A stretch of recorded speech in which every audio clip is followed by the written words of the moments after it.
係今日咧就為大家介紹咧就係蒸籠啊。因為平時我哋去露營咧，朝早食早餐咧嚟嚟去去都係煮麵啊、煮通粉啊，咁都幾悶嘅。咁如果咧有個蒸籠嘅話咧，配合翻你自己嘅曲 set 啦，咁就可以蒸啲點心啊、小籠包啊、叉燒包啲嚟食噶啦。咁咧，但係你揀蒸籠嘅時候咧，就要留意翻嗰個直徑啊。咁咧就如果太細嘅話咧，就坐唔到落嗰個曲 set 嗰度嘅。咁所以我今次咧就翻咗幾隻尺寸嘅蒸籠啦。咁咧就應該會有一款會啱你哋嘅。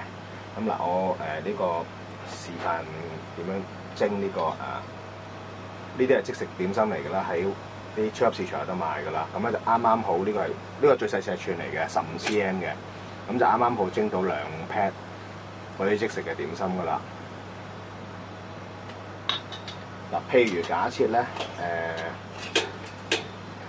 你個曲 set 係呢個曲 set 係呢個假設係16點幾 cm 啦。咁我建議你買大少少啦，就買呢個18 cm 咧就穩陣啦。佢計咧就係計呢個底個外框嘅。咁啊，呢個底呢個咧就係18 cm 嚟㗎啦，咁就穩陣咯。咁係有鬆少少嘅，但係咧就唔影響嘅。不過咧就係話側邊會有少少水滴出嚟咯，蒸嘢。但係你喺郊外咁有少少滴水冇所謂啦。咁就跟埋個蓋，跟埋個蓋。因為咧你原本嗰個曲式個蓋咧，我試過咧就遮得唔夠冚啊，變咗你蒸嘢嗰個效果咧就冇咁好咯。